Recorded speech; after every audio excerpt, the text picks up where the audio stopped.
Hello friends, welcome to mom's kitchen Banu.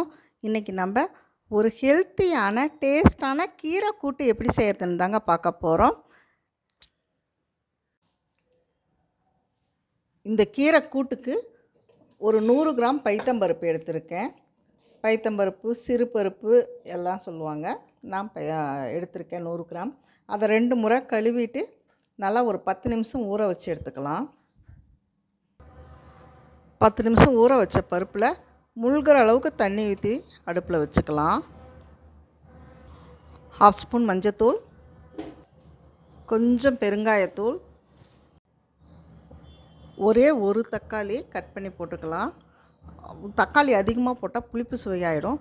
இதே நம்ம தாளிக்கும் போதும் போட்டோம்னா அது நல்லா வெந்து வேகாமலும் இருக்கும். இப்போ பருப்போடு போட்டு வேக வச்சுட்டா நல்லா வெந்து கரைஞ்சிடும். ஒரு 1/2 ஸ்பூன் ஆயிலு. இந்த எண்ணெய் ஊற்றும் போது பருப்பு நல்லா வெந்து குழஞ்சி வரும். இப்போ குக்கரை மூடி போட்டு ஒரு 3 விசில் வச்சுக்கலாம். நம்ம பைத்தம் பருப்புங்கிறதுனால சீக்கிரமாகவே வெந்துடும். இப்போ நம்ம கீரை கூட்டை தாளிச்சிக்கலாம். அதுக்கு ஒரு 2 ஸ்பூன் எண்ணெய் ஊற்றிக்கலாம். 1/2 ஸ்பூன் கடுகு, 1 ஸ்பூன் ஜீரகம், 2 காஞ்ச மிளகாய், 10 பல் பூண்டு. இந்த பூண்டை அப்படியே லைட்டாக 1-2 தட்டி எடுத்துக்கணும். இது நல்லா எண்ணெயிலேயே நல்லா வதங்கணும். இந்த பூண்டு, இந்த கடுகு, ஜீரகமெல்லாம் நல்லா பொரிஞ்சு வரணும். இந்த பூண்டு நல்லா எண்ணெயிலேயே நல்லா வதங்கி வரணும். பூண்டும் ஜீரகமும் சேர்க்கும்போது இந்த கீரையிலையும் பருப்புலேயும் இருக்க கேஸ் ட்ரபிள்லாம் போகும். பூண்டு எந்த அளவுக்கு நம்ம உடம்புக்கு சேர்த்துக்கிறோமோ அந்தளவுக்கு உடலுக்கு நல்லதுங்க. நம்ம உண்ற உணவே மருந்து. அதில் நம்ம பூண்டு நம்ம எந்த அளவுக்கு சேர்த்துக்கிறோமோ அந்தளவுக்கு காட்டுக்கு நல்லதுன்னு சொல்கிறாங்க. அதனால் நம்ம பூண்டு நிறையா சேர்த்துக்கலாம். 2 வெங்காயம் கட் பண்ணி வச்சுருக்கேன். அதையும் போட்டு நல்லா கலக்கி விடலாம். அதோடையே ஒரு 4 பச்சை மிளகாய் கீறி வச்சுருக்கேன். அதையும் போட்டு நல்லா வதக்கி விடணும். இந்த வெங்காயம் பூண்டெல்லாம் போடும்போது நல்ல டேஸ்ட்டை கொடுக்கும்.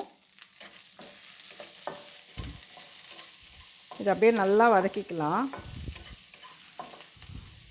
நல்லா மணமாக இருக்கும். இந்த பூண்டு, ஜீரகம், வெங்காயம் இதெல்லாம் போடும்போதே சரி, நல்லா ஒரு வதக்கும் போதே நல்லா மணமாக இருக்கும். இந்த எண்ணெயில் இந்த வெங்காயமும் பூண்டும் நல்லா வதங்கிடுச்சு. இப்போ நம்ம கீரையை போட்டுக்கலாம். நான் ஒரு 2 கத்தை அரைக்கீரை பொடியாக கட் பண்ணி நல்லா கழுவி போட்டிருக்கேன். நான் இந்த மாதிரி கட் பண்ணி போட்டால் தான் சீக்கிரம் வேகும். கீரை இது பார்க்குறதுக்கு தான் இப்படி நிறையா இருக்கும். அப்படியே நம்ம வதக்கும் போது அப்படியே சுண்டி குறைஞ்சி போயிடும். இந்த கீரையில் நிறைய அயன் இருக்குங்க. டெய்லி ஒரு கீரையாவது சாப்பிட்ணுங்க. கீரையில் நிறைய வெரைட்டி இருக்குது. ஆனால் டெய்லி சாப்பிட்டா கூட நல்லது. அட்லீஸ்ட் வாரத்துக்கு 3 முறை 4 முறையாவது சாப்பிட்ணும். அப்போ தான் ரொம்ப உடலுக்கு நல்லது. நிறைய அயன் சத்து இருக்குதுங்க இதில். நம்ம புதுசாக குழந்த பிறந்தவங்கள்லேருந்து வளரிளம் குழந்தைங்கள்லேருந்து வயதானவங்கள்லேருந்து எல்லாத்துக்கும் உடம்புக்கு நல்லதுங்க. நம்ம சாப்பிட்ற உணவு தாங்க நமக்கு மருந்தே. அதில் நம்ம எந்த அளவுக்கு இந்த மாதிரி கீரை ஐட்டம்ஸ் எல்லாம் சேர்த்துக்கிறோமோ அந்த அளவுக்கு உடம்புக்கு நல்லதுங்க. இப்போ இந்த கீரைக்கு தேவையான அளவு உப்பு போட்டுக்கலாம். நான் கல்லுப்பு தான் போடுறேன். முடிஞ்ச அளவுக்கு கல்லுப்பே யூஸ் பண்ணுங்க. சால்ட்டை விட நம்ம கல்லுப்பு உபயோகப்படுத்துறது ரொம்ப நல்லதுங்க. 1/2 ஸ்பூன் மஞ்சத்தூள். இதை நல்லா அப்படியே நல்லா வதக்கி விடணும்.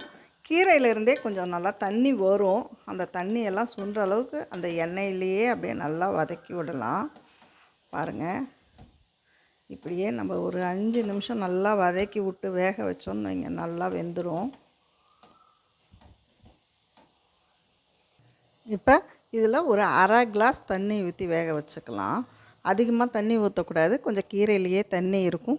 நீங்கள் பருப்பு தண்ணி இருந்தாலும் அதையும் ஊற்றி வேக வச்சுக்கலாம். கீரை எப்பயுமே மூடி போட்டு வேக வைக்கக்கூடாது. திறந்தே தான் இப்படி வேக வைக்கணும். பாருங்கள், நல்லா கீரை வெந்துடுச்சு. தண்டு கூட நல்லா வெந்துடுச்சு. நல்லா வெந்துடுச்சு. இப்போ வேக வச்சுருக்க பருப்பை எடுத்து ஊற்றிக்கலாம். பருப்பை ஊற்றி நல்லா அப்படியே கலக்கி விடலாம்.